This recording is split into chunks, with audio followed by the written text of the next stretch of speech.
첫 번째는 뭐니 뭐니 해도 이 딥시크 관련 이슈입니다. 딥시크가 이 설 연휴 기간에 나오면서 가상자산 거래소뿐만 아니라 현재 국내외 이 주식 시장에 엄청난 영향을 미치고 있는데요. 이 딥시크가 딥쇼크 아니냐 하는 말까지 나오고 있습니다. 이에 대해서 가상자산 거래소에는 어떤 영향을 미쳤는가 한번 살펴보려고 가져왔습니다.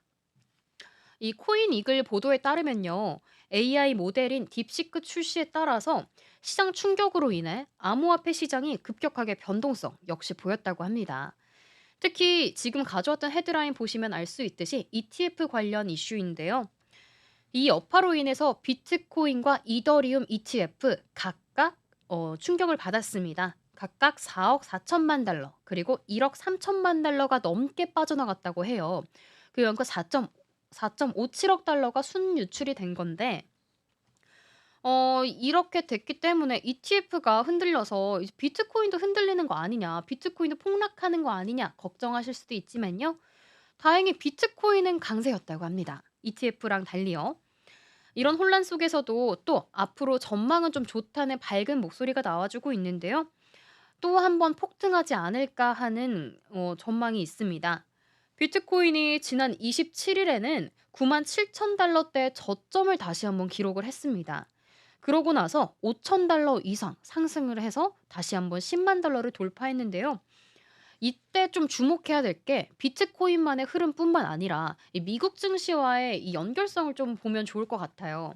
보통은 비트코인과 나스닥 S&P 지수가 좀 같이 가는 흐름으로 보여지는데 이 딥시크 영향 이후에 S&P 500과 나스닥 지수는 각각 1.5% 그리고 3% 하락한 모습과 정말 대조적인 흐름이라고 보이고 있습니다.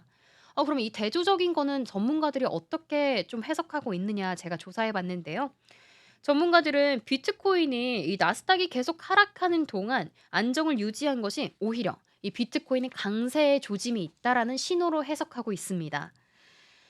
이제 딥시크가 비트코인 가격이 최대 50만 달러 이거 같은 경우에는요. 딥시크라고 하는 AI한테 "비트코인이 얼마까지 갈 것 같냐?" 하고 좀 물어봤나 봐요. 그랬더니 비트코인 가격이 "최대 50만 달러까지 갈 것 같다."라고 전망을 했다고 하는데요. 이 딥시크 여파에 영향을 받지 않은 비트코인이고 또 딥시크도 전망을 정말 밝게 했기 때문에 앞으로 비트코인은 조금 더 호황기를 맞지 않을까 하는 긍정적인 전망들이 있는 것 같습니다. 과연 딥시크가 예상한 것처럼 50만 달러까지 돌파할 수 있을지 이 지점은 물론 지켜봐야겠지만요. 마지막으로 연중 관련 이 코인 이슈도 가져왔습니다. 설 연휴 기간에 정말 이슈들이 많았습니다. 우리 시장은 쉬어갔지만요. 이제 해외 시장 같은 경우에는 계속해서 발표가 나고 또 FOMC 회의도 있었습니다.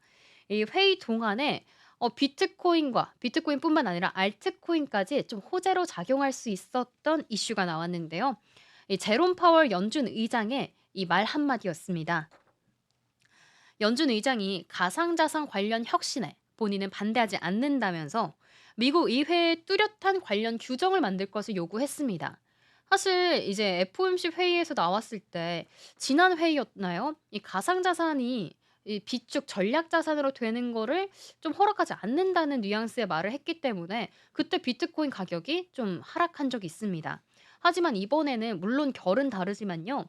이 비트코인 가상자산 관련의 혁신은 반대하지 않겠다. 다만 규제는 뚜렷하게 해야 된다라고 하면서 조금은 긍정적인 발언을 했습니다. 파월 의장은 은행들이 리스크를 이해하고 효과적으로 관리만 할 수 있다면 물론 좀 조건이 붙었지만요. 가상자산 서비스를 제공하는 것은 자유라고 강조했습니다. 그러면서 연준은 금융시장 혁신의 문을 열어놓고 있다는 것을 다시 한번 일깨워 줬는데요. 파월의 이 같은 발언이 이뤄지자 비트코인 가격이 흐름에 영향을 받았습니다. 설 연휴 기간에 7% 정도 급락했다고 말씀드렸던 이 비트코인이 파월 의장의 기자회견 이후 10만 5천 달러 선을 회복했습니다. 아무래도 이 발언으로 인해서 좀 해석을 해 봤을 때 이 파월 의장이 비트코인 자체를 부정하기보다는요. 그냥 이 가상자산 거래소가 떠안고 있는 리스크로 인해서 정말 뭐 "위험이 초래하지 않게 않았으면 좋겠다." 이런 취지로 이야기한 것 같습니다. 그가 말했던 부분들을 조금 발췌해 보자면요. 단지 위험이 과다하다는 이유로 이 은행이 고객에 대한 서비스를 중단하는 조치를 내리는 것은 원하지 않는다.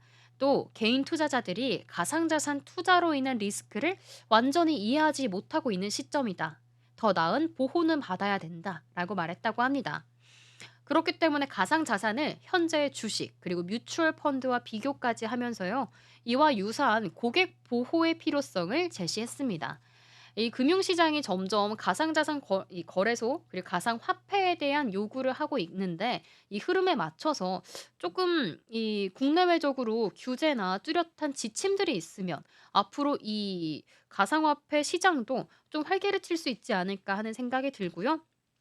이 발언 덕분이었을까요? 이때도 이제 연준의 이 연준이 그때 당시에 이 발언만 한 게 아니라 FOMC 회의를 통해서 금리를 동결했습니다.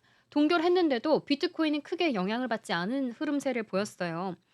보통으로는 금리를 동결하거나 인상을 하면 이 변동성이 큰 암호화폐 시장은 큰 영향을 받게 되는데요.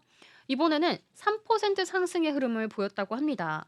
이러한 연준 의장의 발언 때문인지 비트코인뿐만 아니라 알트코인들도 이번 FOMC 회의 기간에는 좀 안전하게 넘어가지 않았나 하는 분석들이 나오고 있습니다.